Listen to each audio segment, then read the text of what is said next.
Lux your way with the Lux Cravings boxes from Taco Bell. There's the classic $5 box, the indulgent $7 box, and a whole new obsession in the $9 box, the Flamin' Hot Grilled Cheese Burrito. Try the Lux Cravings boxes at Taco Bell today. Hey Bronco Nation, this is Boise State football wide receiver Ben Ford. I've had to face some setbacks on the field this past season, but toughness isn't about staying down. It's about getting back up. I am proud to represent Lithia Ford of Boise, where you can find the largest selection of Ford trucks that are built tough and, like me, handle the hits and keep pushing forward. Come check out the incredible inventory and competitive pricing at Lithia Ford of Boise. And when you buy here, you're not just getting a truck, you're supporting Boise State athletics and Lithia Ford NIL partnerships. Come see us at Lithia Ford of Boise, where Ford begins in Idaho. Find your sun with Sun Cruiser Vodka Iced Tea. Made with real iced tea and real vodka. Cold, refreshing, and made for moments like these all year long. Let the good times cruise with Sun Cruiser. As sports fans, we may cheer for different teams, but there's one thing that we can all agree on. We want the game to be big. And with 3 levels, 30 cabanas, a 143-foot screen, 6 clean pools, and endless cold drinks, it doesn't get any bigger or any better than Stadium Swim in Las Vegas. All sports, all seasons. It's more than a pool deck. Stadium Swim. It's the only thing like it in the world.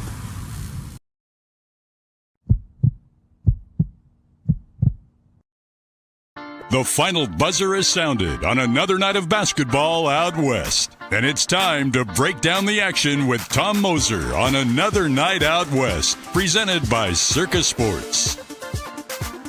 Heading to Las Vegas for our guys' weekend or to watch the Pac-12 or Mountain West basketball tournaments? Make sure to stay at Circa Las Vegas and watch all the action at Stadium Swim, where the sports are on 365 days a year. While you're there, check out the world's largest sports book and make sure to eat at Barry's Prime Steakhouse. Book your reservations today at circalasvegas.com. Another Night Out West features interviews, analysis, opinions, and more from the Pac-12, the Mountain West, the WCC, and beyond. If it's happening out west, we're talking about it on Another Night Out West. Subscribe on YouTube and don't miss a show at youtube.com/@Another Night Out West. Did your team just get a big win? How about a bad loss? Come discuss it with us. Send us a comment or question in the ICCU YouTube chat or leave us a voicemail at speakpipe.com/BNN. Like you said, he's in big moments, ton of experience. Amazing arena. We have the altitude. Like you said, we have. Now let's go to the Sun Cruiser Studios and join Coach Tom Moser for Another Night Out West on Bronco Nation News.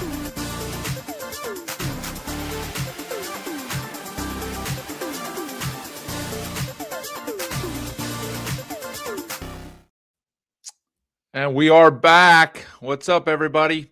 Welcome to Another Night Out West. We are live Sunday, August the 16th, middle of the month, after a week away. Always that was in the plan. My 1 week of vacation for the year, did a little beach going. Beaches are big things here on the East Coast. I'm within, 2 hours of all the beaches on the coast, from Jersey all the way down through, really North Carolina, which is too far to drive, but plenty of good stuff. And, got some beach time, some ocean, little boardwalk stuff for the kiddo. So she enjoys all that. And, just good to get away. So missed the show last week. But again, when we started mapping out the schedule for the summer here, with the amount of coaches that we had lined up, it just kind of pieced together. And so we knew this was how it was going to go. BJ again, not along. I'm by myself. I think I skipped that part. So I'm here running the show again. Tom Moser, your host. So, look, BJ's got stuff going on now between baseball with the little ones. He's got football coming up. So it was great to have him along for those few episodes when we initiated the coaching series. Since we did those interviews together, he wanted to be here while we went through them on the show. Couldn't make it a couple weeks ago. Couldn't make it tonight either. which not a big deal. I think it went all right last time. Again, as I said, it's not as easy if you're not familiar and comfortable doing it, pulling the strings with the production stuff. So I think it went off okay last week. I didn't really hear a lot of stuff to the contrary. So I'll see if I can pull that off again here tonight. I think I got it all set up and ready to go. So we'll see. As I've tweeted out earlier, Tim Miles from San Jose State, Ben Jacobson, new boss at Utah State. We're going to hear what those guys had to say. Now, obviously, these are maybe, a couple weeks old. And so in the interim, plenty of news. I don't know that a lot of stuff necessarily affecting those two teams specifically. Utah State's schedule is going to be a little bit more finalized since the interview. So you might hear some things that you might wonder, that's why. Now, with the coaching interviews done after tonight, next week, I'm going to start focusing in on non-conference, or not just non-conference, scheduling, right? We've gotten several teams that have come through with their final schedule. I think Utah State out of the Pac-12, Grand Canyon, UNLV, and Nevada, I believe, out of the Mountain West. Somebody let me know if I'm missing anything. I know New Mexico released their Mountain West schedule, but that doesn't mean anything to me, the conference schedules, because everybody's playing everybody in both schedules. I know certain fans want to lock in dates for when the games are and maybe to travel, since you guys have a shorter distance and you can plan some travels and some games. That's great to see if they're on Saturdays or they're on Fridays, or who, how your trips go, all that stuff. I don't really care about any of that stuff because everybody's playing everybody home and away. So that doesn't really matter to me right now. It'll matter once we get into like January and February, and then we can see how the games are lining up. But for now, it's really just looking at kind of the complete non-conference schedule. And so with the 4 that are out right now, I would anticipate between now and next Sunday, another 1 or 2, maybe even more, but maybe another couple being released. And so I'm not going to get through all them at one shot, and probably get some commentary to go along with it, which always stretches the episodes out. When we're doing the interviews here, there's not really a lot of time to build in the comments because we're just playing the interview, right? We won't have that. And so, I have no idea an exact number. Maybe I do like 3 teams next week. Maybe I can do all 4. I don't know. If you figure you talk for 10 or 15 minutes on each one, that kind of get you to 3 or 4 teams if you're going for an hour or so. There are also a couple other topics going on. The continued saga with eligibility, 5th-year guys, lawsuits, all that nonsense. Again, I've been gone for 2 weeks, so there's been quite a bit of stuff where that's concerned. So I will save that for next week. We have 2 solid, very solid 20-plus 22-minute interviews with very good head coaches that I want to get to and talk about. So I'm not going to belabor any of those other points because I can get to them next week or the week after, right? As we're in, again, the dog days here. We did have, while I was gone, Grand Canyon played a couple of games up in Canada. I didn't see them. I just kind of looked through some highlights and stats and comments, things like that. Other programs have got some practice stuff going on, some workouts, and you're seeing some things posted on the socials. But there's not a ton to report right now. And practice probably officially, I say officially because they've all been doing stuff, but practice is going to start for these guys around the middle of September, give or take a day there for all of these teams. I think it's allowed 6 weeks before you start game action. And so that pretty much, if you backtrack, it takes you to the middle of September, give or take a day or 2.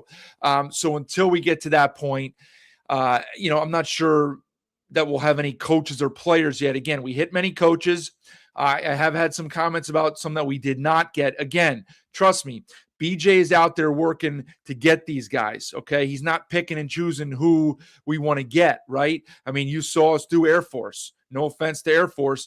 They were one of the worst teams in the country last year, right? So, we got Air Force on here, right?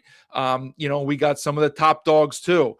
If you did not see your team, I'm not going to call any names out. There's a reason for that. All right. It's not because we don't like your team or we didn't try to get your team. There are reasons for it. Let's just say, and I'll leave it at that. And you guys that are fans of some of those teams can probably figure out what those reasons are.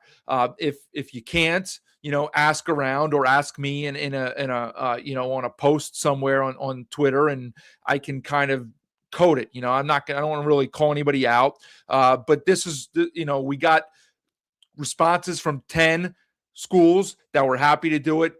Maybe we'll get a few more in the fall. Again, maybe some players once practice starts and things like that. But with no real concrete stuff to talk about, I'm not going to go over all of that stuff now when we have things to talk about in this episode for these two programs. Okay, now that I've been on here for 10 minutes already babbling, let me hit the sponsors up. You see in the videos there, we got our Sun Cruiser. And, it's funny, since, again, I've been gone for 2 weeks, I think I got at least 2 texts from buddies with at a golf tournament, somebody sporting the Sun Cruiser that somebody else had. He said, "Hey, isn't this one of your sponsors? Is it still one of your sponsors?" I said, "Yep." He said, "I'm golfing. Somebody's got the Sun Cruiser." I said, "Word." Somebody else was traveling with one of his children for a tournament somewhere. Shows me the cooler down there in the refrigerator. Got the Sun Cruiser. When I was on the beach the other day and I tried to get a picture of it and I couldn't, in the ocean, there goes a big liner, a cruiser, right? And they have rolling advertisements every so often. I don't know how many they had, Snickers and this and that, DraftKings and all these other companies. And they're on the thing with Sun Cruiser. I found it interesting just because there's so many competitors for Sun Cruiser, especially on the East Coast. There's plenty when you go and check it out. So I thought that was pretty cool. So keep supporting Sun Cruiser. Fantastic product. And of course, Circa too. BJ talked about you guys, if you're familiar with the Circa Survivor, huge contest, NFL starting up probably in a few weeks. I know they got the preseason underway. So you're headed out to Vegas now or very soon. Great time to go in September with football starting. You still got baseball going on. I guess you'll have some, hockey in about a month or so. There's always other random things going on before basketball starts. So if you're headed out to Vegas, hit up the good folks at Circa. You won't be disappointed, inside or outside. Okay, and then at the bottom, you see it kind of scrolling across right now, YouTube, www.youtube.com/@anothernightoutwest. We've been picking up some subscriptions, which is fantastic. I probably don't tout that enough. As I've said, I'm not a massive self-promoter, but it does help, and we pick up a few handfuls every episode. So if you're not already subscribed, just click on the subscribe button on YouTube, right? It's free. Doesn't hurt you to do it. Just click it. You'll get a notification when the episode's coming on. If you kind of forgot about it or you're busy, whatever it might be, just click on it. It helps. BJ wants to get up to 1,000. Let's chip away 100 at a time. We're getting close to 700. And so let's keep that number up there. If we can get a few during this episode or whenever you watch it, that'll be great. I know with it being summertime, not everybody's watching live. People are watching during the week or even later, which is great. Fantastic. No problem with that at all. It's, again, not like, game action on a Wednesday night and you need to watch and hear what's going on because there's new stuff coming up in a couple days. So, all right, all that stuff out of the way. We're going to we'll do San Jose State first and the Tim Miles conversation. Look, Miles, well-respected across the country, okay? He's done a good job at a program that we all know has beyond a low amount of resources. Now, before we caught up with Tim, a few weeks before that, they got a massive donation. We talk about that in the interview. That will help. One of the things too, and I point this out so often. I kind of joke about it in when we talk to coach too, is how they just cannot seem to stay healthy, right? And when you're already playing shorthanded, right, you need all hands on deck. And they've been far from all hands on deck. They've been like, two hands behind your back on deck the last couple years with injuries. And if they can avoid that, with Tim Miles running the show, they have some talented pieces in place. Who knows what he could accomplish, right? A few years ago, when the league was a good league, he finished in the top 5 and got a bye in the first round of the conference tournament, right? Now, they weren't a serious NCAA tournament threat because they never really scheduled tough in the non-con, but they made the NIT. They had the player of the year in the conference. Miles wins coach of the year. So, that might be in the cards this year. New conference. We know the deal. Few of the top dogs have left. And that's going to, we know the teams that think they're going to slide up into those top few slots, right? But as we should also know from following not just the Mountain West, but any league, it rarely goes according to form, okay? And so would it shock me if Miles got his Spartans into the top half of the conference? Absolutely not. I mean, now, if he continues to suffer the injuries that he has for the last handful of years, the last 2 years, basically, well, then no. But if he can keep his guys healthy, maybe he has to keep them in bubble wrap. I don't know. Keep his guys healthy. I trust Miles, as much as almost any coach in the conference, right? He's proven that. And so, let's see what happens, right? So BJ and I, 20-minute conversation. We are going to get to Tim Miles after this 30-second ad.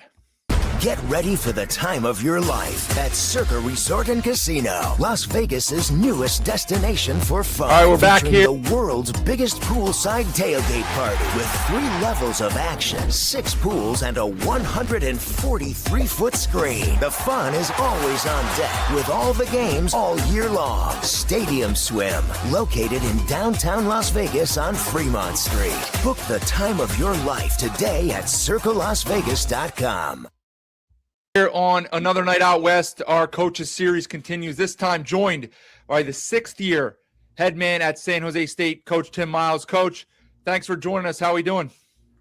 Doing well today. How's our former counterparts, the Boise Broncos, doing? It's going to be weird, man. I'm going to miss those trips to the great venue there in I don't even know what the credit union, what it's called nowadays, but love coming there to San Jose, and going to miss we had the fan cake there for years, and always good memories and thoughts coming down there to San Jose. So I'm going to miss that for sure. I'm sure Leon's just dying to do a home and home with you. Come on. Yeah, when you win all the time, I'd love coming down too. What the hell? After the way last year went, I'm sure he wants no part of your team for a while. So. That's true. The way the season ended. Coach, let's talk big picture here as we're middle of the summer. You just mentioned off camera, you guys are doing a foreign trip. A lot of good benefits to that. Tell us where your program stands, just big picture right now. We'll dig into some of the individuals in a little bit, but how do you feel about your guys right now as we stand here in the middle of the summer? Yeah, first and foremost, we were able to raise some money to help the program, and we had a group of donors that did just about $4 million into the program to infuse some capital, and that's going to help us in every way. It's not just NIL, though. Certainly, that's a piece of it, but it's things that how we travel, how we feed our kids, facility stuff, game management, game event, fan experience type of things. So we're really excited about that. And usually when you add resources, you add value, and I expect that to happen for us this year. Well, obviously, you got a couple guys coming back. One that obviously played, 10 starts for you last season in Pasha. I know it's kind of a new roster every year, but at least have a couple guys familiar with the program that are back. What does that do as you're trying to build out a roster? Yeah, 15 guys, 3 guys that are with us and have been with us before, 12 new guys. So I haven't even met a couple of them yet. They're still on their way here from foreign countries. But Pasha Gadarzi's, just a deadly shooter. I think if you look at his ability to catch and shoot and make 3-pointers, he's as good as there is in our Mountain West Conference. And that's really important. And Javon Hanna, who only played 2 games last year, is another guy that, Javon last year was on campus for a month and unanimously voted captain by his teammates. So I think that tells you, his leadership, how he resonates as a teammate. He's a guy that was 6th man of the year in the MAC with Western Michigan 2 years ago. And so we expect he'll help us. And then more importantly, listen to this, guys. Rob Biola is back, right? Rob was with us and went to Minnesota. And then we fought off the likes of some of the old Mountain West schools, and we were able to get Rob to come back. But Rob, I think I did the math. Now I'm going to make up some numbers, but I'm going to get close. And I believe that Rob's record as a guy that played in games, the games he played in, he was like 37-24 or something like that. And if you look back to in any time in the Mountain West, you won't find another San Jose player that had that kind of record, right? And so my point is this: he's outshone everybody that's wore a Spartan uniform. Games he plays in, we've done much better than the historical average. So we are super excited to have Rob back and for his last year. And I think he'll be an important guy for us. Is that, does he need a waiver or anything, or is he already approved, good to go? Well, they all need the waiver, right, at his age. But yeah, everything has been done and he's in good shape. Let's talk about although Viola's a newcomer, technically he's kind of not. I guess that comes with an asterisk. But let's talk about some of these other newcomers that I'm sure you're excited about. One is a former McDonald's All-American, Mookie Cook, who started at Oregon, was pretty successful last year at San Francisco. What are you expecting from Mookie? How's he look out there for you guys so far? Well, he's a physical kid. He's a great kid. He's really smart. I really enjoy having him. And we talked to the San Francisco coaches, the Oregon coaches, his programs before, and everybody likes Mookie. And certainly, as you can say, former McDonald's All-American, right? Pretty cool stuff for San Jose State to be recruiting those kind of guys. He's a guy that I think can play a variety of positions in a variety of places. Big-bodied perimeter guy that you can run. You can run stuff for him in the post. You can run stuff for him at the point. And so we're going to use him in all those ways. And he's a guy that's really exciting for me. So the last few years, you've seemingly had 7-foot guys that haven't always been able to stay on the floor, let's just say. Looking at your roster right now, I know there's a couple that you said haven't gotten there yet, so maybe they fit that bill. But I'm looking at your roster. You got a lot of 6'8", 6'9" guys. I'm sure you're excited about one of them, and I'm pretty good with pronunciations. I'm going to create my own acronym for the guy from Columbia, Zine Adine Bedri. I'm going to call him Zeb, Z-E-B. He was injured last year over at Columbia, but he seems to be a pretty intriguing guy. What can you tell us about the 6'9" transfer from the Ivy? Yeah, he is a fascinating. First of all, he's just a delightful kid to be around. His positive attitude, he's funny, he's fun to be around. I like that. That energy he's got makes him a great teammate, makes him a great guy to coach. Very productive player in the Ivy League. Ivy League kids have really done well as they've moved on. Almost every kid contributes, and a lot of them jump higher, even into the Big Ten level and stuff like that. He's a guy that, can play multiple positions for us at forward and center. He runs really well. And I really like his basketball intelligence is really good. It's one thing to be a brainiac and graduate from an Ivy League thing. He also knows basketball really well. And I think that's important. For instance, I know basketball really well, but I couldn't get into one Ivy League school no matter what. So it's nice to have a guy like that really knows the game, and Biola is smart like that too. So we really like those two big guys. I was worried what you guys are saying. I was a little bit worried about, which is where are we going to rim protect? How are we going to rim protect? And it's not going to be from blocking shots. It's not like we have a couple 7-foot kids that are high flyers and going to come clean up for us. So we're going to have to do it with position defense and smart players, and that's what we expect to do. Tim Miles, our guest, head coach at San Jose State. Another night out west. We're talking Mountain West basketball. Coach Miles, you're 6. Yeah, that is crazy to believe already. But you've touched on a couple guys. Who are a couple other guys? You got the 6th man of the year in the Sun Belt. You got some other guys here. Tulsa transfer. I mean, who are, if you mentioned you're getting ready to go play a game or whatever down there and, on this trip or whatever, who are some other guys, if you had to play tomorrow, that are going to be key guys for you here? There's no doubt Joey Chama is one of those. He was sixth man of the year in the Sun Belt, and he's done really well. We've had 3 straight sixth man of the years. Joshua Duje came from Utah State, was all Mountain West for us, and then Javon just couldn't play last year. He was injured, and now Joey. Those kids have done well for us. Like, they're good players in the Mountain West. They've shown their worth in other places, and I thought Latrell Davis, who was with us, was had an opportunity for sixth man of the year and went down to San Diego State. So, those types of, anytime I hear somebody winning a coach's award where coaches vote on them, like all league, all this, all that, that tells you a lot. I would trust that usually more than I trust an agent who's telling me how much the kid's going to do for me. Right? Sure. Yeah, that's going to happen. But Joey's a playmaking guard, reminds me a little bit of Cardenas. Driver, aggressive, delivers the ball well, slick guard. You guys remember Alvaro Cardenas played for us and played for Boise. So I use that reference. I believe that's true.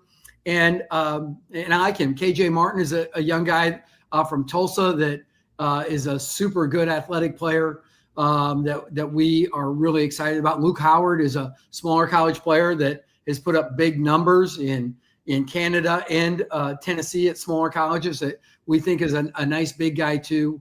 A couple international guys, Oliver Colomé and Aurel. And I can't even say Aurel's full name. It's just not in front of me. But those guys are both they'll be over here in the next week or so. And we think those guys can really help us. And then we brought in some freshmen too. Cade Kruger, Braden Bennett are young guys that we really like and we see a future in. I think this will be your 3rd straight year, Coach, with an entirely new starting 5. So you're getting pretty good at kind of, making this roster rebuild every single year here. But just the consistency. You've had some great seasons. You've had some down seasons there. How do you get the train kind of positively just staying in the right direction? And you mentioned maybe getting the money, and that certainly would help maybe with some roster retention, maybe next year or moving forward. But just the constant turnover to the roster, and you see where all these guys end up going, and everybody in America wanted Colby Garland last year. I mean, you're obviously doing something right to bring these guys in and find them and recruit them, and then you just are able to kind of hang on to some of these guys. So how do you try to work on the retention there, and how hard is that when you're every year almost starting over? Yeah, we could take all 3 of our salaries, combine them, and still make less than Colby Garland's going to make next year. So he did pretty well over at Georgia Tech. But, we've been what I call an EKG: bad, good, bad, good, bad. So we're going to be good next year. So that's the good news for Spartan fans. BJ, you bring up a good point because, we were slow to the game in NIL, right? And we just didn't have the dough. And that really hurt us after, my second year when we had a strong team, postseason winning team, one in the Mountain West for the first time in school history, one in the CBI first time in school history. And so we had a lot of firsts that year and then just had too many things go wrong the next year, right? We lost all of our guys. And so and then we rebuilt it again, and Vaihola was back, and that really helped us. And we end up in the NIT, right? So when you look at that, we need resources. We need a steady payroll to be able to knowingly say, hey, because we were just ahead of Air Force for 2 years in a row, and we had a little bit of money, but we're parceling out. $25,000 was a big number for us, And last year we paid a little more, but still weren't anywhere close to where we'd hoped to be. So I think fundraising is a big deal. That's something I've tried to do and immerse myself, in those people to get them to understand if you want to have a successful team, we've got to fund it and do it appropriately. That's probably our biggest thing in my mind. It used to be you try to improve facilities and different things for the welfare of your team. And now, quite frankly, it's about those things as attracting the young guys that you can afford to get. Let's go back to that donation. I'm sure, as you said, fundraising, you have to take a big role in that. Was that a surprise to you? Did you know that was coming? What kind of conversations were around that? We had Vance Wahlberg on, one of your former colleagues in the Mountain West, now off to the Pac-12. I think you guys are in similar situations. He told BJ and I a couple weeks ago that basically there's zero NIL dollars there at Fresno. Now they get a little collective money, so it's not like they have nothing, but they're in a similar situation. So, $4 million would go a long way for a lot of programs in the Mountain West right now. So that's a heck of a thing. It made big news a couple months ago. Did you know about that? Was that a pleasant surprise? Is that something you were kind of involved in? Yeah, I had a donor group come to me and essentially said, what do you think it takes to get San Jose State in the NCAA tournament? And at the time, it would have been a year ago past, right? 14 months ago, 15 months ago now. I thought 4.7 million, more than what we already have, right? That's what it looked like to me. And I was probably still low on the payroll side, right? Probably missed out by $1 million, I think, right? Yeah. So we just worked through it and worked through the donor group. And then I thought they had some good challenges. They would come back and say, well, the school should help the men's basketball program here. So we just went through this whole kind of, how do I call it? Like a strategic plan, right? Optimal budgeting. And then fine-tooth comb it. Like what's really necessary, what really drives winning, what can we do? So it's not a surprise because I worked on it for over a year. And we did it strategically with our administration, our university administration, our athletics administration, and our donors. And so I think it was good for me. It reminded me of being the basketball coach at North Dakota State again, when we went from Division II to Division I. And we had to do all the strategic planning to see how NDSU could be functional in Division I. And we built it that way. We built our budgets the right way. They funded the budgets the right way. And NDSU has had success. Look at their football success now. They're in the Mountain West. I mean, they've done it so well. But even the men's basketball team's been to like 5 NCAAs. And everybody thought we were going to die, And, a Division I team in Fargo, North Dakota, are you nuts? And so, we just strategically thought we built it out to fund the right things. And that's what we tried to do here too. And I got so much respect for our people who want to stay anonymous, because you can imagine if we're hitting them up for dough, so is everybody else. But at the same time, I hope we get this thing on the right tracks and we can show the promise that everybody sees in this. Well, any way you slice it, it's a positive thing, and I think you'll start seeing the rewards from that. It's funny you say what they asked, kind of what can we do to get San Jose State the NCAA tournament. I'll tell you one thing they can do is if they can create a magic like fairy wand and keep your guys healthy. I mean, everybody knows if you would count the guys on the injury reports from your guys, it would probably come close to equaling like every other team combined in the conference last year. Your list was as long as the guys that were healthy. I don't, I'm sure you get asked that all the time. I don't even know what you do to prevent that or to try to get around that. I mean, it's something that, like, for you guys, you can't withstand more than like one guy banged up. Yeah. I mean, how do you, like, I'm sure that's something that drives you nuts, right? Yeah, Tom, when we, last year I was like, I'm not recruiting anybody that's been hurt. If they've been hurt in the football, we're not recruiting them, right? So then, like, a guy like Yafet Munde, who had played 12 games, had like 7 or 8 double-doubles, and was just a maniac inside. And all of a sudden hurts a foot that he's out, 2.5 months for, right? Mm-hmm. And it's just like, what can go wrong will go wrong. I don't know, but I try not to overthink it. I look inside, right? Like, am I practicing these guys too hard? Is it something here? Is it something there? But it's just such a wide array of what actually happens. You never know. You can't predict injury, And so, last year I think we played 2 games with 7 guys, 6 guys, 1 game. Yeah. Oh yeah.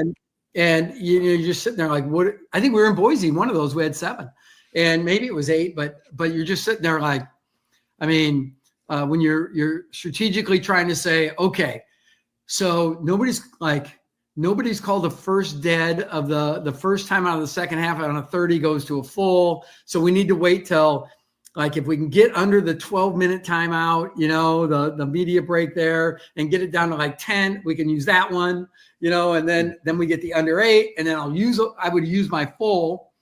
So we'd walk through all kinds of situations, so we didn't even have to call a timeout and try and draw up a game winner, right, or something crazy. Then we try and use our full. Like we were more strategic on when to call timeout when you're playing 6 or 7 guys at altitude than when you don't practice at altitude, right, than anybody. And that's the one thing about San Jose that I knew coming in was, I had been at altitude at Colorado State, and it was great going down to San Diego and playing, or going down to wherever.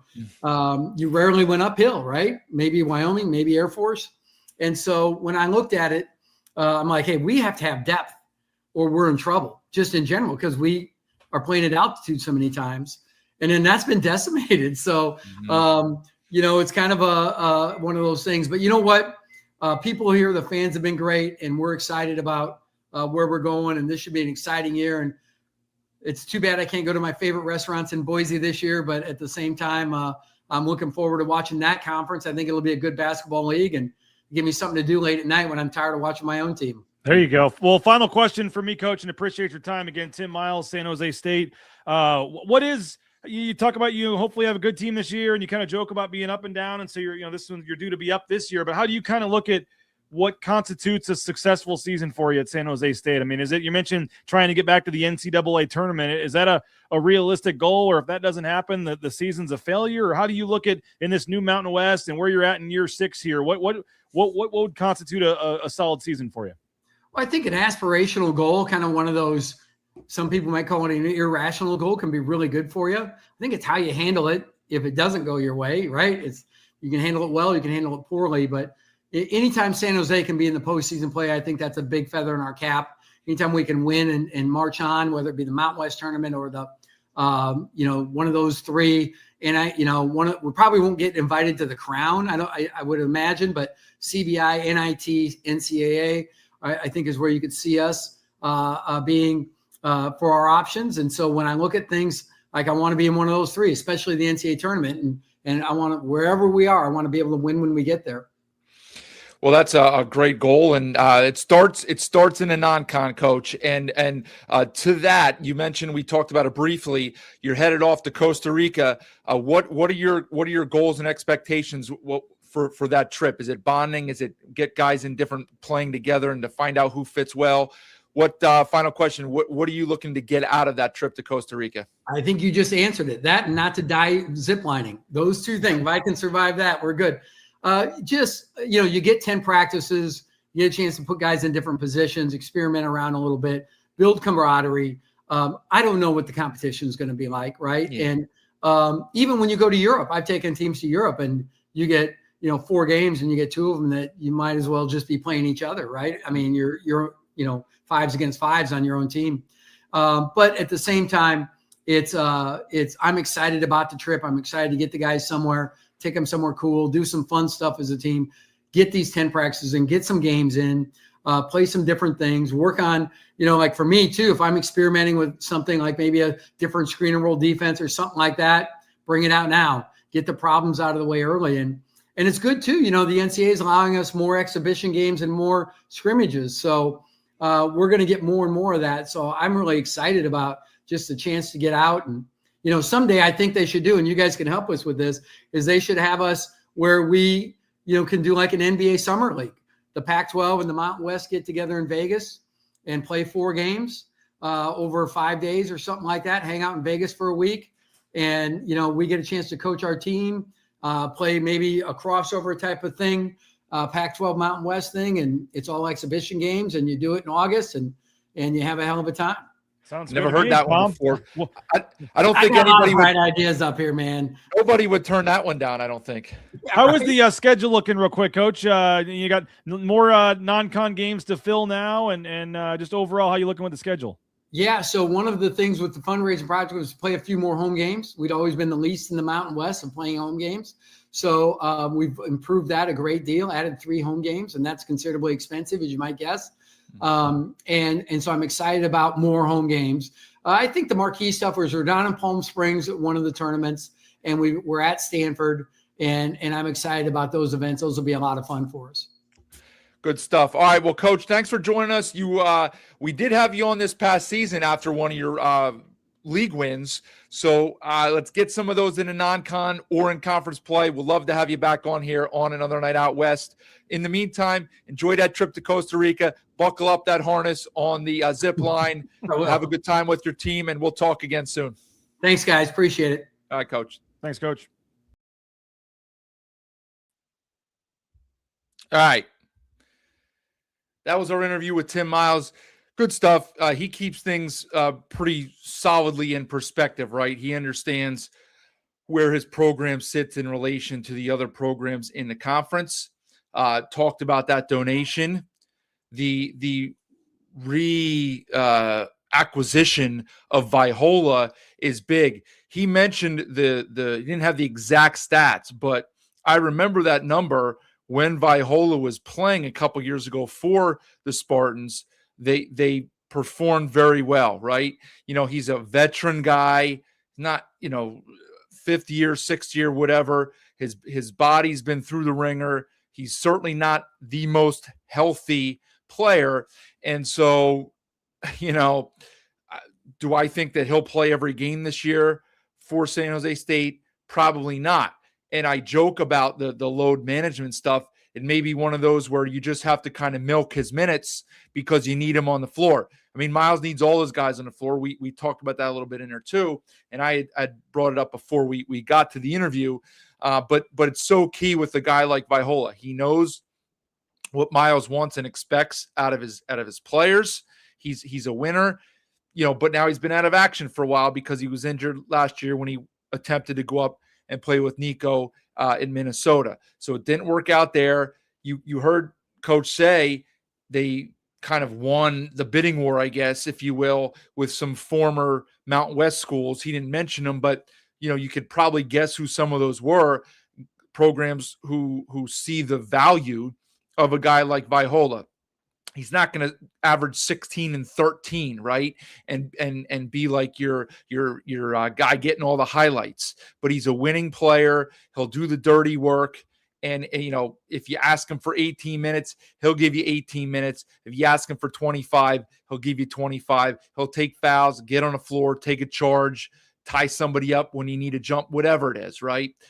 So he's a key. Some of those other guys, it's like every other program when you bring these transfers in. You just hope that more of them stick than not, right? You also, a couple other things quickly, he referenced, as several coaches have, the added scrimmages or exhibitions, whatever you want to refer to them as. He gets 3. Good thing there for him. They went to Costa Rica. I didn't really see a lot on that. As you can imagine, they don't get as much coverage as some other programs do. So I'll have to check in and see how they did on their foreign trip.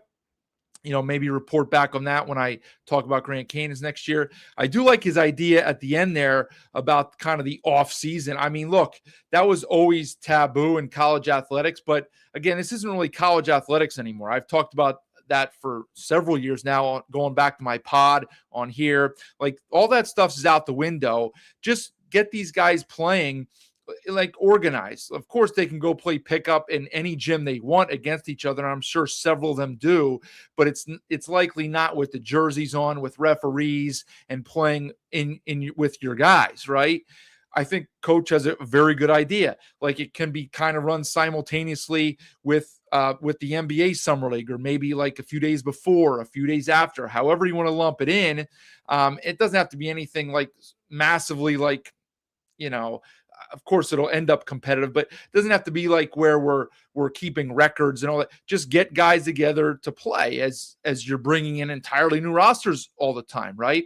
And so not every program is going to go overseas or on a destination trip every calendar year to get those games in. So something like that would help. And, I do think it's funny, and I appreciate Coach Miles thinking that we have enough input to do that, because he said, maybe you guys can help us out with that. I'd love to be able to do that. If anybody knows where I can kind of have that kind of input, let me know. But in all seriousness, I'd love for that to happen. And it could be anybody. It doesn't just have to be like your, Pac-12 Mountain West schools. There's no reason the Big 12 and Big 10 schools out there on the West Coast and ACC schools, basically all your former Pac-12 schools, wouldn't do that, right? Like, you don't need your head coach to do it. Send an assistant to go, send half of your guy, whatever it is, right?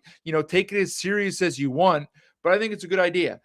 So look, as I said at the top with the Spartans, would not surprise me at all if Miles gets his bunch into the top half of the conference. There's going to be several schools that think that they're in that mix, and some of them are going to be disappointed, right? And so we'll see how it goes. Okay, let's move on to Utah State. We got plenty of Aggie fans that check in on here, that watch live, check in later, and just so happened that we did the Jacobson interview last. There was nothing, in there other than the timing of how it all worked out.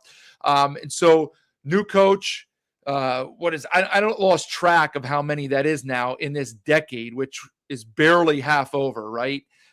Each of them has gotten to the NCAA tournament, and it looks as though that shouldn't really be any different this year. I know Aggie fans are expecting to make the tournament. They certainly have a roster capable of that. Interesting move by Jacobson, not by Utah State, but by Jacobson, right? I think most people that follow the sport, media people or even fans of the Missouri Valley or whoever, just assumed that this guy was parked there for life. And now here you go, after 2 decades in one spot, he moves to another. And so, the guy's a winner. He's won, right? And so, I know some Aggie fans at first were like, well, they pushed back when I said how it was a similar hire to the last few. Their point was the age difference, because he is a decade older than the last few guys that came in, like Odom, Sprinkle, and Calhoun. So I get that. But those guys followed the same pattern of like building winners at lower level schools. Arguably, Jacobson did it at better schools than all of those guys, right? Like Odom came from UMBC, okay? Sprinkle came from Montana State. Calhoun came from Youngstown State. Like, those programs are significantly lower on the totem pole as individual schools, no offense, and as conferences than Jacobson was at Northern Iowa, all right? And it wasn't so long ago, maybe a little more than a decade ago, that the Missouri Valley was a more consistent at-large birth gainer than the Mountain West was. Okay, now that's certainly changed in the last decade and certainly in the last 5 or 6 years. Okay, but it wasn't that long ago. So he did well at a better school in a better league. Okay, so I know there was some consternation among the fan base because there weren't a lot of sexy grabs in the portal, but I would trust coach here as far as assembling a roster. Okay. And so, that's, I don't know that anything more really needs to be said about that. All right. So I got a couple comments. I will get to the comments after the interview. I want to get to the interview again, probably a little bit more than 20 minutes, not much longer than that. BJ and I did it. I'm going to play our ad from one of our sponsors, and then we'll come back with Coach Ben Jacobson. Get ready for the time of your life at Circa Resort and Casino, Las Vegas's newest destination for fun, featuring the world's biggest poolside tailgate party with 3 levels of action, 6 pools, and a 143-foot screen. The fun is always on deck with all the games all year long. Stadium Swim, located in downtown Las Vegas on Fremont Street. Book the time of your life today at circalasvegas.com. Back here on another night out west. We're continuing our coaches series. Been having fun the last 4 or 5 weeks talking, basketball, catching up with all the coaches around the league, the Pac-12, the Mountain West, and it's been a lot of fun, Tom. Looking forward to this one as well. Our guest, a newcomer to the league, Ben Jacobson, the new coach at Utah State. Coach, as a Kansas alum, you gave me one of the worst days of my life way back in the day, but excited to have you in the conference here. Congratulations on the job, your success, and looking forward to getting to know you and see your team this year. Thanks for joining us. How we doing? Yeah, we're doing good. Same. Looking forward to being out here and looking forward to getting to know you guys. What tell us about this job, man? A lot of excitement for you taking over. You'd been at Northern Iowa for so long, but for you just deciding this was the right time, right place, and to take on this challenge here as Utah State heads into the Pac-12. What did it come down to for you? Yeah, it was that the timing of it, on both sides. Personally for me and for my wife, our boys are older. They one just graduated from Northern Iowa and is going to stay in Cedar Falls and student teach and do some coaching in high school. And our younger Tanner is at the University of Nebraska. He's over there for their business school and going into his third year at Nebraska. And so the timing on that side of it was really good. And the timing professionally, just terrific. And I would start with Utah State and everything that has happened here with this basketball program, and the tradition and the history and the moments that have taken place out here. It's obviously tremendous, and so wanting to jump in and be a part of that, the move to the Pac-12, the opportunity to coach. When you take the job, you don't know who's going to come back. Now that we're here, Mason Falslev, Carson Templin, and then two of our younger players that redshirted, but the opportunity to coach those guys. There's just so many, the spectrum. I hear from everybody, whether in town or our guys that have been here on the road, opposing coaches that have played in here as the opponent, that spectrum magic is real. Like our student body, like that, it's legit. Just all of those things from a professional, from a coaching standpoint, the timing and the excitement of that made it hard to leave Northern Iowa. Right? I love that place, right? But the timing of what I just talked about and the excitement of this job, made it an easy decision. Well, you touched on Mason, so let's just start with him. I mean, obviously, some of the previous players followed Coach Calhoun to Cincinnati. You came in, and it looked like that was one of your first priorities was to keep him. And Mountain West, Player of the Year candidate the last couple of years, and does big things, and obviously a massive piece for you. How important was that, and what was your selling point to get him to not, follow Coach like some of the other guys did? Yeah, I mean, in terms of importance, like there wasn't anything else going on, right? When I got the job than the current guys. And then you would start, of course, with Mason, with everything that he's accomplished and what he means to this program. So, yeah, the importance of him returning was at the highest level, of course. And then Carson, Carson has been great out here. And this, our fan base in this community obviously is firmly behind both of those guys, and they love both of those guys. So, working through it with the two of them. And I've talked about this, a couple of different times. Like they both wanted to come back. Right now, there's obviously important parts of that, but the reason it wasn't as much me selling the two of them on coming back. They obviously, having been here, understand the level of support. Right? They know what it's like to, as I've talked about, they know what it's like to play in the Spectrum. They know what it's like to be part of a championship team. They know what it's like to play in the NCAA tournament. So they didn't want to go anywhere else. Now there was a couple of things that obviously we had a lot of conversations, right? And we were able to work through that and get to know each other, quickly and, kind of 7 to 10 days. And all of that part went well, but it was more about what's here at Utah State and the support that those two have. And then the two of them, really made a difference for Kingston Tosi and Braden Bowe, the two redshirt guys from last year's team. That was for them. That made it an easy decision. That Mason and Carson were coming back. So great for us, a great place to start.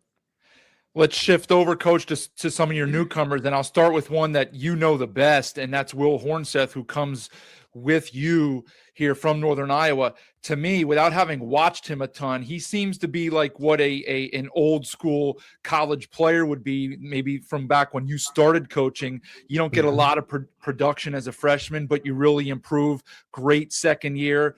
Now he comes over here with you, so he's familiar with your style. What are you expecting and hoping for out of Will here as he follows you? Yeah, and yeah, use the word throwback. You nailed it. Even though you haven't seen him play a lot, he's got a little bit of that old school game to him. Every once in a while he'll do the Dirk 1 foot fadeaway, old YMCA off the glass. Like he's got a uniqueness about him. But he's continuing to get better, and he's getting better fast. Last year, so he started for us last year at the center position at Northern Iowa. Averaged almost 15 points a game the last 12 games of the year for us as a true sophomore. And so the improvement, we saw it toward the end of the year last year, and he played terrific in the Missouri Valley Conference tournament. And right now, physically, and it was just a day or two ago, I said, hey, are you getting stronger, like a lot stronger? Like this is the best physically. You just look at him right now and you see his shoulders and he's getting, bigger, broader. And he's the part that I've really liked here in the last probably 3 or 4 weeks in our workouts. Like he's approaching it in a little bit, maybe more serious in terms of conditioning, right? And putting in work outside of practice. Like he wants to take his what he's doing to another level. And I think part of that he understands we're going into the Pac-12. And so we've got some challenges that we maybe haven't been up against day in and day out. And I know he's excited about that. But he is a terrific young guy. He walks into the gym and he immediately puts a smile on everybody's face. Right? He's a heck of a basketball player, but a guy that his teammates already and our fans are going to love. I was going to say, it sounds like a guy right up the alley of the Spectrum fans there, the student body, especially. You got a lot of intriguing newcomers. We could spend an hour going over every guy. I want to just focus on a couple guys in the backcourt here. AJ Bates comes from Louisiana Tech, put up really good assist to turnover numbers a year ago. And Solomon Callahan from Wright State seems to be a really good shooter, made a high percentage of his shots last year. I'm not naming your starting backcourt for you, but what do you see out of those two guys, and how do they look so far here in your workouts? Yeah, that was one of two of the things we talked about the most after the Mason, Carson, Kingston, Braden, Will. After that foundation, if you will, was okay. What do we do in the backcourt? Obviously, what do we do at the point guard position? And then we've got to get bigger up front. But to your question, in the backcourt, okay, who do you pair with or surround Mason with? AJ Bates is 206 assists last year, and his timing is really, really good. When you talk about his passing, he's in the pick and roll. He's really good, able to get the ball up by the rim for guys that are able to catch a lob. Really, he really feels when a defense commits, right? Whether it's an individual player or you see a shift in it, he feels it immediately and takes advantage of it. And that felt like that was very important for us. Solomon, he shoots the basketball as well as anybody that I've coached, and we haven't played a game together yet, right? But we've been in workouts now for 6 going on 7 weeks, and he really, really makes shots. Right? So I talk about surrounding Mason with guys. AJ is a guy that is able to get people good opportunities. Solomon's a guy that we feel like defensively you're going to have to stand pretty close to him, right? or he's going to make threes. So giving Mason some room, right, to be able to do what he does best. So feel great about both of those guys and how they fit with Mason in that backcourt. Ben Jacobson, our guest, new head coach at Utah State, here on another night out west. And shout out to your SID, Jaden, coach. Has the website updated with all the bios of the new players and photos. And I mean, it's trying to put Lindy's together in July. You can find a lot of these ones where you can't even get a roster of who's on the team right now. And you guys got full bios and everything. So shout out Jaden and appreciate him for that. And I was looking, you got 2 7-footers from Snow College coming in. I mean, we've talked about the backcourt here, but let's go to the front court a little bit. And I know you have Carson back, obviously, and you talked about Will, but I know you got a Chattanooga transfer in there. How you feeling about the interior? Yeah, so the Colin Mulholland is from Chattanooga, and he played a lot for him. He redshirted, then he played a lot as a redshirt freshman. They were in the NIT championship game against Cal Irvine, and Colin was a big part of that. he can really shoot it. He's 240 pounds, so he's big enough to, bang around and handle himself on the block, and he's good on the block. But what he does best is shoot the basketball. And he handles it good, passes it good. He's got a good feel. Like I said, he can really shoot it. And then Connor Turnbull from Evansville was the last player that we added to our roster. And Connor's coming off of an injury and has been working his way back. He's had a great 5 or 6 weeks, and a lot of progress in the weight room, a lot of progress with the way he's moving and the way he's feeling. And he would be our biggest and longest in terms of shot blocker, catch a lob. He's got a real good skill level, so he fits into the way we want to play offensively. But we went through the spring and we kept working to find a player. We got all the way to the point where we felt pretty good about, go through the positions and some of the guys we've talked about, but we hadn't gotten to the bigger, longer 6'10", 6'11", 7 foot, but long enough and active enough to block a shot, and long enough to be able to get behind the defense and throw a lob to. And so Connor is a guy that fills that spot for us. So excited about Connor, excited about Colin. The 2 guys from Snow that you mentioned, Brown Roberts tore his ACL. It was about 4 months ago with surgery, and we knew that. Okay, we took him knowing that, and so for him, it's all weight room. He won't be in action. He won't be healthy till probably January. And then Sean is really skilled, 6'11", really skilled, and I would say he's a little bit behind where Colin and Connor are at. Those 2 guys have played a lot of minutes at the Division I level. So Sean's working to get caught up with some of the pace, some of the physicality, some of the footwork, but really like his skill level.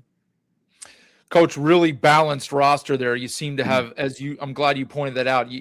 There don't seem to be many holes. Let's shift away from the roster for a second. We talked, BJ and I, a couple weeks ago to Ali, someone you know very well. He talked about, some fans might not know, coaches, they do talk right during the season. You go through a little bit of a rough spell. You want to hit up a colleague, right? Not necessarily somebody that you're in competition against. That's going to change now. I'm sure, like he pointed out, same is going to go for you. You're not going to look forward to those games against Colorado State. I want you to speak to that relationship, how it's going to kind of change where you guys can't really bounce ideas off of each other anymore, and how that's going to change for you.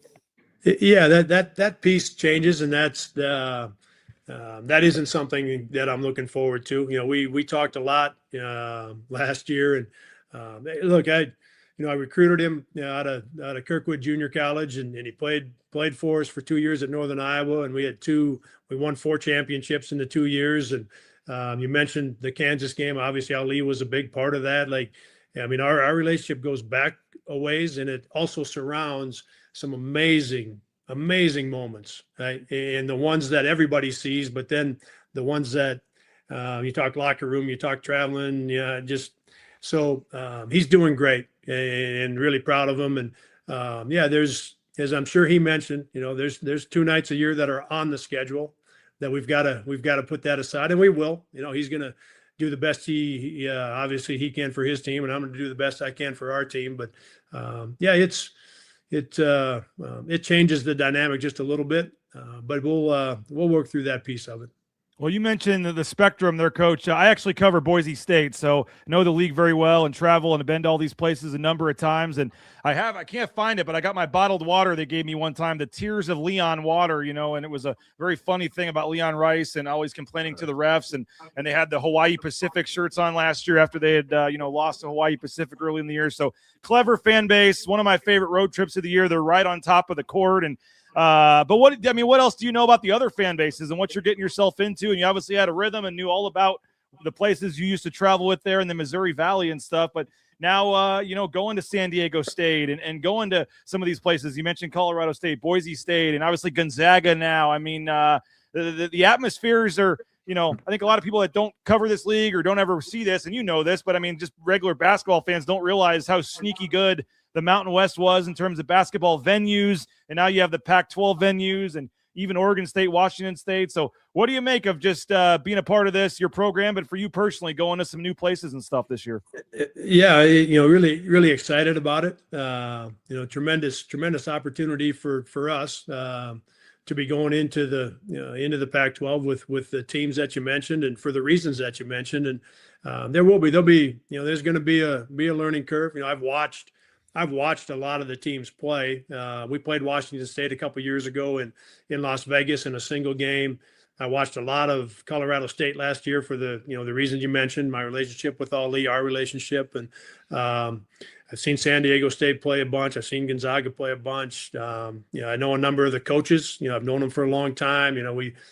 So there's a lot of those things. But what I haven't done yet is with our team at Utah State, played at the places that you mentioned, right? I haven't done that yet. So for me right now, the excitement of doing that with the understanding of how good the coaches are, how good the players are, and the excitement of going and playing in those arenas, knowing that it's going to be difficult and it's going to be challenging. But, there's, and we had it, I was fortunate to have it at Northern Iowa. And I know that it's been here at Utah State for a long time. There's a part of all of us that wants the highest of levels, right?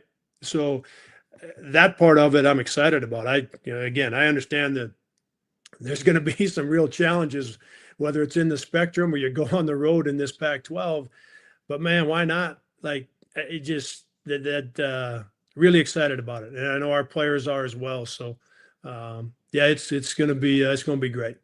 Last question I have, Coach. We talked about the Pac-12 here. You guys also put together a really challenging non-conference schedule. You got 3 true road games. Not a lot of massive power schools are doing that. You're going to Memphis, to New Mexico, and to BYU. Really good. You're also in 2, I guess you're going to call them MTEs, right? You're in the Acrisure and the Dallas tournament. You got some other good quad 1 and 2 games, likely quad 2 games mixed in there. With some veterans coming back. That's big because a lot of times with team building entirely new rosters, they get off to slow starts. What are you looking forward to here with your group? How are you expecting to navigate November, December? The non-con is so important in terms of building your resume for those metrics when you get to Selection Sunday. What's your thought process? What are your hopes here for November and December? Yeah, when we put it together, we're thinking about getting in that large bid. And then if you do it, right, if you do it well enough, then you can start thinking about seeding, right? So, and it's part of the conversation. Yeah, you play these games and you go on the road and you play the neutral games to help your team get ready for league play. To me, that's down the list a couple spots. Right? The reality is, for us, we're going to put it together again so that we're in position to get in that large bid. If we do it right. And by that, of course, you got to win some games, right? You've got to go and you've got to do your part. And, but if you don't have those games on the schedule, right, it gets really challenging, man. You can have a great record, right? We've seen it with different teams around the country, right? If you haven't scheduled correctly or at least close to correctly, it can come up and bite you, whether it's all of a sudden you're the last team or 2 out, or it's impacted your seed. Right, you get an 8 or a 9 instead of a 6 or a 7. Like we've all been in those conversations. I know you guys followed as close as anybody. So that's the way we've approached it. Is the Memphis game is a return of a home and home from last year, and so that was on the schedule. The Texas event was on the schedule. We added the Palm Springs one. We started a home and home at New Mexico, the one you mentioned. So they'll be back here the following year.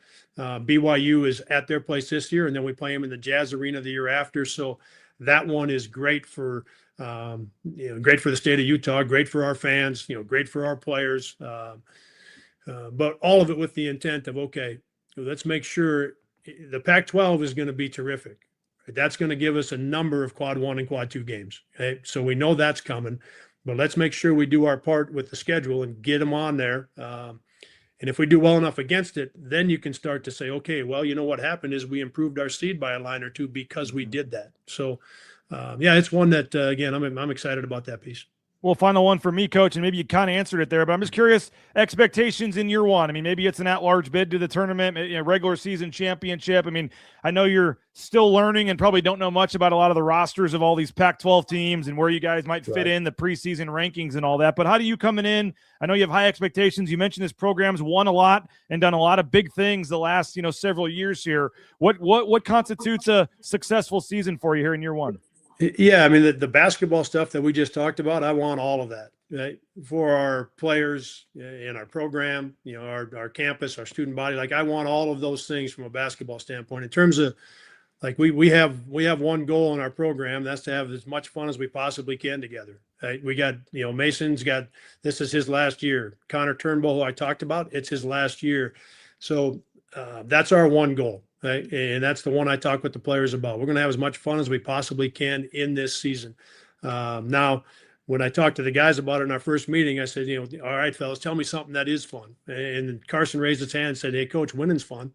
So, right, that obviously is a part of it. But I want our guys thinking beyond that. Hey, I don't want them thinking about the specific basketball things. To me, it's more about having a good time together, and that will lead to it, right? We'll get there, okay? And then the one expectation that I have for our players, that we have in our program, is that you give everything you got for the person next to you, right? Whether that's a teammate, it's a coach, it's a student manager, it's whoever it is, you give everything you got for that person. So that's the goal, and that's the expectation. And the basketball stuff usually follows pretty close with those two. Well, Coach, we really appreciate your time. After you get a nice W in the non-con or Pac-12 play, hopefully we can get you back on here post-game on our show at the end of the night. BJ, any final words? No, appreciate it, Coach. Welcome to the league. Looking forward to you keeping that tradition going there at Utah State, and excited to watch you guys this year. And I like coming to the Spectrum. I'm not sure Leon or Boise State does, but I like coming down there. It's always a fun place, and always treat me well down there, and some good restaurants. So looking forward to getting down to Logan again at some point. When do we expect the conference schedule to come out, Coach? Yeah, I think it's the very end of this month or within the first 10 days of August is Okay. what I'm hearing. So coming up pretty soon here. Nice. Good. Well, congrats again, Coach, and we appreciate you joining us. Welcome to the Pac-12, Coach. Thanks for your time. Enjoy the rest of your summer. We'll catch up again. Yep, thanks. All right. We're back. Okay. There was our interview with Ben Jacobson. We'll touch on a couple things here. Have not had the Pac-12 schedule released yet. Obviously, he said, maybe the first 10 days of August. So I would expect it to be released shortly then, right? We're a few days past the first 10. So maybe in the next week or so, certainly by the end of the month, I would expect that to be released. So that will be nice to see. Again, we know everybody's playing everybody, right? Home and away. So it's just kind of when the dates fall, who's going where, when, all of that stuff. Couple other things in there. Look, basketball lifer, D1 player, right into coaching as an assistant, worked his way up. Guy had no reason to leave his job at Northern Iowa. He could have just coached there for as long as he wanted to. And trust me, he's turned down job. Well, I don't know about turned down, probably turned down, but certainly not pursued other jobs in the past decade-ish, right? Do I have a list in front of me of schools? No. Could I find that out? Yes. He's chosen to remain where he has. The fact that he is now at this point in his career moved tells you a few things, and he spoke to a lot of that at the beginning with BJ's question. But look, it also goes to the landscape of college sports today, right? I said 10 years ago the conferences were on equal footing, and before that, the Missouri Valley was even better than what the Mountain West was, right? Well, now it's not that way. The Mountain West and, of course, the Pac-12 going to be better resourced than the Missouri Valley. Coach Jacobson saw that, had an opportunity to move up another rung on the ladder to a better conference, and at a very good program, one that, as people pay attention, they know it doesn't really matter who the coach is. So I would trust coach here, right? There's more than one way to skin a cat, as I say often. The saying goes, we all build rosters differently. He, as I commented in there, he seemed to have a hole plugged for every different need for a roster, right? And so I would feel good about that. Certainly, with the giant in the room, of Gonzaga, it's a little bit different than the last few years where, San Diego State was a giant, but this is a different kind of giant now. And San Diego State was I'm not going to call them an easily slayable giant, but we've seen it. Utah State has won several championships now in place of San Diego State the last handful of years, right? Lot tougher for Utah State to accomplish that this year. But again, I think their fan base now would much rather take like a Sweet 16, win a couple games in the conference, in the big dance, right? And that comes with the seeding. We talked scheduling a little bit at the end there. And as I said at the beginning of the show, I will dig into their complete non-con next week because it's filled up. It's excellent. We'll dig into kind of the numbers, how they break down, the dates, what we can expect, what a good outcome would be, what a great outcome would be, what a disastrous outcome would be, all of those things. But look, it's just the machine rolls on there, right? You got, and it's funny, as I was listening, I even forgot what Coach was going to say, but when he said, I want our guys to have fun, obviously winning is fun. Okay. And so that's, I wouldn't expect anything to change other than the guy in the head coaching chair. Okay. There's enough consistency there within the program. This guy knows what he's doing. He's got a staff that you may be unfamiliar with right now, but it's just like everything else in college sports today. There's a lot of turnover with stuff. Okay. So we'll see how it goes. But I would trust that Coach Jacobson knows what he's doing. Okay. All right. So that will conclude our coaches off-season series. We got 10 of them in. Really enjoyed them all, 15 to 30 minutes, depending on who they were. A lot of different things. Obviously, we talk roster a lot. Some of the boilerplate things that are going to be consistent roster, maybe a little bit of scheduling stuff, but we're some different off the wall things from some of the guys in there. BJ and I really enjoyed it. I'm glad we got to do that. Thank all of the coaches and the SIDs. BJ gave a shout out to the Utah State SID. It's not easy to set some of these things up. Some schools are better at it than others, and it's not always the coach's fault, right? I know I said earlier at the top how I didn't want to dime anybody out as far as a coach. It's not always necessarily the coach, okay? There's a lot of pieces in there that make it work or not work, right? So we really appreciate those schools that did allow it to work for us, and so we could get them on our show here. Hope you guys enjoyed all of them over the last 5 or 6 weeks. I guess it took a week off in there, so 6 weeks to get those 5 episodes in with those 10 coaches. Okay, so let's just wrap this one up here. Let me thank the sponsors one more time. Sun Cruiser, get yourself a nice summertime beverage right there, Sun Cruiser. Also, Circa Sports, if you're headed out to Vegas, and why wouldn't you? With football coming up, the pool, I know, in a week or two here on the East Coast, the pools will be shutting down. So it's always nice if you can swim in September. You can certainly do that out at Circa Stadium Swim. Hit up their sports book, the Survivor contest, all of that stuff. At the bottom, says it right now, subscribe to Another Night Out West on YouTube at www.youtube.com/@anothernightoutwest. Let's get a few subscriptions. I don't always check, but I'll check every so often. And it's nice when it's just going up by a couple to see a few more numbers up there on that tally list. So I guess that's that. So again, next week I'll be back. No coaches interviews, but we'll talk about a lot of the stuff that's going on the last few weeks with some of the eligibility stuff. Who knows what will come up in the next 7 days. And also the non-conference schedule. I did say I was getting to the comments. JNR, a good San Diego State fan. What I know about the new 6-8 NBA Academy Africa for San Diego State.